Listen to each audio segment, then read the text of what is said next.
تہجد کے وقت اگر آپ کی آنکھ کھل جاتی ہے تو یہ بہت ہی بڑی ایک نعمت ہے، اور اس وقت اگر آپ 2 نفل پڑھنے کے بعد یہ کچھ تسبیحات پڑھ لیتے ہیں تو آپ کی زندگی میں آنے والی کوئی بھی مشکلات جو ہے آنے سے پہلے ہی انشاءاللہ فضل خدا ختم ہو جائیں گی۔ تو اس وظیفے کو کس طرح سے کرنا ہے، کیسے کرنا ہے، ایچ اینڈ ایوری تھنگ، اس کے لیے آپ کو یہ پوری ویڈیو دیکھنی پڑے گی۔ السلام علیکم ورحمۃ اللہ وبرکاتہ۔ کیسے ہیں میرے پیارے پیارے بہن بھائی؟ الحمدللہ میں بھی بالکل ٹھیک ٹھاک ہوں۔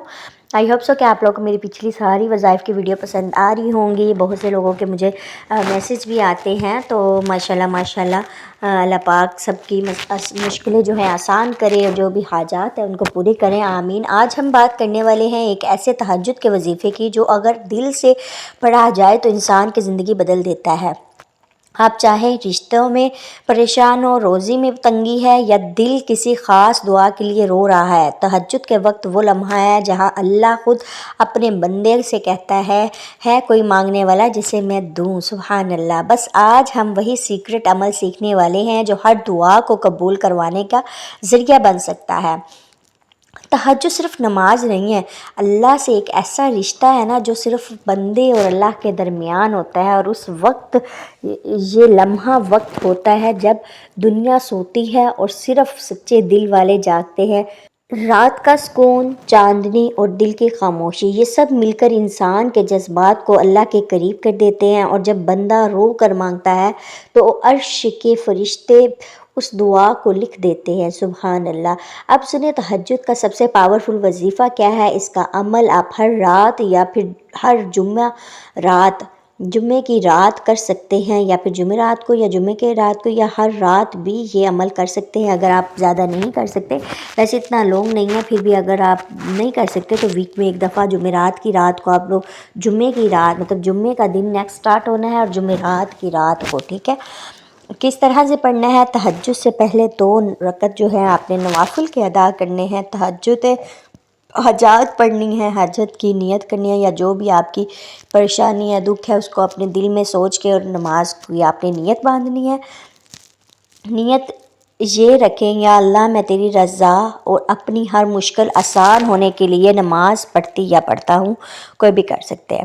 اچھا، نماز آپ نے 2 رکعت نفل ایسے ہی سمپلی پڑھ لینے ہیں، یا پھر کل کی جو ویڈیو میں نے بتائی تھی نا اس کی طرح بھی آپ پڑھ سکتے ہیں، اس کے لیے آپ میری لاسٹ ویڈیو دیکھ لیں، نہیں تو پھر آپ سمپل بھی پڑھ سکتے ہیں، نارمل 2 رکعت جیسے ہم نارمل نماز پڑھتے ہیں نا، ویسے دل میں حاجت یہ رکھ کے کہ فلاں میری جو بھی حاجت آپ کی ہو وہ دل میں رکھنی ہے، اور نیت اس کی باندھنی ہے، اور سمپل 2 نفل ادا کر لینے ہیں۔ اس کے بعد آپ نے جائے نماز کے اوپر ہی پرسکون جگہ پہ بیٹھ جانا ہے۔ بہتر یہی ہے کہ آسمان کے نیچے بیٹھے ہوئے ہیں نا تو بڑا سکون فیل ہوتا ہے، ایسے ڈائریکٹ ایسے لگ رہا ہوتا ہے جیسے بندہ نا اللہ تعالیٰ سے باتیں کر رہا ہے۔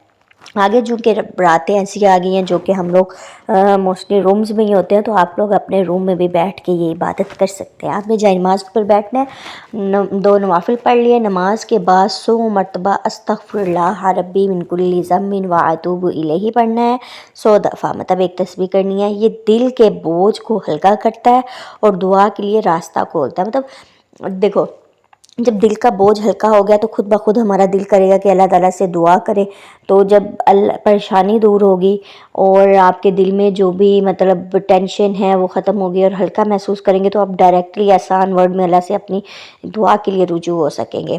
اچھا، اس کے بعد پھر کیا کرنا ہے؟ آپ نے پھر 11 مرتبہ درود ابراہیم اللہم صلی علی ولا پڑھنا ہے۔ درود سے دعا عرش تک آسانی سے پہنچتی ہے۔ درود شریف کسی بھی دعا کے اول آخر اگر درود شریف پڑھا جائے نا تو وہ دعا جو ہے نا یقینی ہو جاتی ہے کہ وہ جیسے ایک چیز کو ہم پیک کر کے سینڈ کرتے ہیں نا تو وہ بڑے محفوظ طریقے سے پہنچ جاتی ہے۔ سیم لائک یہی ہے کہ دعا بھی اس کو پیک کرنے کے لیے اول آخر درود شریف ضرور پڑھا کرے۔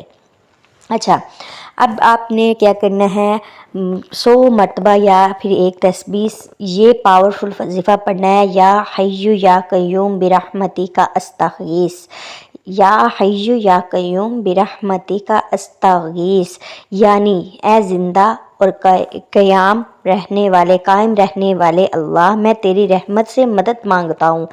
اگر آپ کو پریشانی، یہاں پہ میں ایک بات بتا دوں، کوئی بھی پریشانی ٹینشن ہے نا فوراً سے لگ گئی اچانک، تو اگر آپ کو کوئی چیز نہیں مل رہی یا پھر کسی بھی چیز کی، میں نے نا یہ وظیفہ کیا تھا یا حی یا قیوم کا 9th میں میرے ایگزامز ہوئے تھے، ویڈیو تھوڑا لانگ ہو جاتی ہے، میں آپ کو بتاتی ہوں اس کا قصہ، پھر بھی موٹیویشنل سٹوری ہے ایک آپ کے لیے، میں بتاتی ہوں۔ میں 9th کلاس میں تھی تو میرے نا 50 مارکس ٹوٹل تھے، اور مجھے پتہ لگا کہ فزکس میں سے نا میرے مارکس جو ہیں وہ آئے ہیں 20، اور سر نے کہا تھا 25 مارکس والا جو ہے نا وہ کلیئر کرے گا۔ میں نے نا مطلب لیٹ ایڈمیشن لیا تھا، تو کچھ دن پڑھ کے ہی میں نے پیپر دیے تھے، تو اس لیے فزکس میں میرے مارکس تھوڑے کم آ گئے، تو جس کی وجہ سے نا سر نے مجھے کہا آپ فیل ہیں۔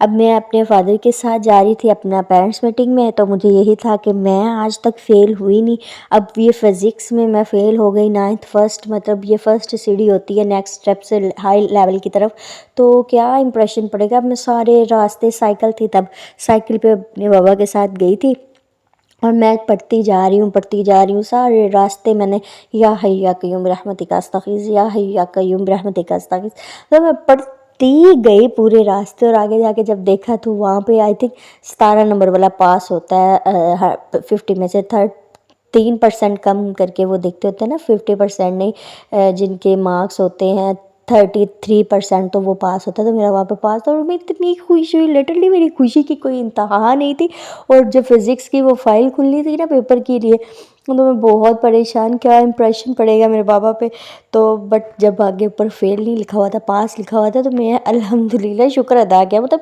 اس طرح سے آپ روزمرہ کی اپنی لائف میں بھی نا تھوڑی تھوڑی جب سواری نہ مل رہی ہو یا کوئی بھی ٹینشن ہو، کوئی چیز نہ مل رہی ہو، تو یہ تسبیح کرے، ان گنت بڑا کریں اس کو، تو پھر دیکھنا اللہ تعالیٰ کس طرح سے آپ کی مدد غیبی خزانے سے کرتے ہیں۔ میں نے تو یہ آزمایا ہوا ہے، یہ والا خود پرسنل۔ اچھا، یہی وہ لفظ ہیں جہاں اللہ اپنے بندے سے محبت کرتا ہے۔ اچھا، تہجد کا راز صرف وظیفہ نہیں ہے، اس کے لگاتار عمل میں ہے۔ جو روز اٹھتا ہے اللہ اس کی زندگی میں نور، برکت اور سکون بھر دیتا ہے، سبحان اللہ۔ آپ دیکھیں گے کہ دل کے دکھ کم ہونے لگ جائیں گے، گھر کے معاملات آسان ہونے لگ جائیں گے، سب سے بڑی بات دعا قبول ہونے لگتی ہے۔ اگر آپ نے کبھی سوچا ہے کہ میری دعا کب قبول ہوگی، تو جواب یہ ہے جب آپ تہجد میں رو کر مانگتی ہیں۔ اللہ کہتا ہے میرے بندے تو مانگ، میں تجھے ضرور دوں گا، سبحان اللہ۔ میرے پیارے بھائیوں اور بہنوں، تہجد کا وقت اللہ اور بندے کے درمیان ایک سیکرٹ کنیکشن ہے۔ آج رات سے اس وظیفے کو اپنی زندگی کا حصہ بنائے، کم از کم 7 دن ریگولر آپ نے یہ کرنا ہے، تو اپنی دعا لکھ کر رکھے۔ آپ خود دیکھیں گے کہ اللہ کس طرح قبولیت کے دروازے کھولتا ہے، سبحان اللہ۔ وہ رب ہے جو چھپی دعاؤں کو بھی سنتا ہے، بس دل سے مانگ لیجئے اور اپنے رب سے امید رکھیں، انشاءاللہ آپ کی دعا ضرور قبول ہوگی۔ اگر آپ کو یہ ویڈیو پسند آئی ہو تو ضرور لائک کریے گا، اور کمنٹ میں سبحان اللہ لکھیے گا، اور سب دوستوں کو شیئر ضرور کرے، صدقہ جاریہ سمجھ کر ثواب کے حصے دار ضرور بنے، تاکہ ہر انسان کی جو بھی مشکل ہے، پریشانی ہے، ان کی دور ہو جائے۔ ہمارے ایک دفعہ شیئر کرنے سے کیا ہوتا ہے، بٹ اگلے بندے کی جب پریشانی دور ہو جاتی ہے تو یہ ایک بہت بڑا صدقہ جاریہ بن جاتا ہے، جو کہ آپ کو پتہ بھی نہیں ہوتا کہ آپ نے کب یہ کام کیا تھا، اور جس کا آپ کو ثواب ملتا رہتا ہے۔ بروز قیامت آپ کو اس کا ضرور ثواب ملے گا، انشاءاللہ انشاءاللہ۔ اللہ ہم سب کو تہجد کا پیار نصیب کرے۔ یہ اللہ تعالیٰ کی طرف سے ایک کنیکشن ہوتا ہے، ایک رشتہ ہوتا ہے، آنکھ ایسے ہی نہیں تہجد کے وقت کھل جاتی ہے، اللہ کے پیارے بندوں کی کھلتی ہے۔ تو ملتے ہیں نیکسٹ ولاگ میں، تب تک لیے اللہ حافظ۔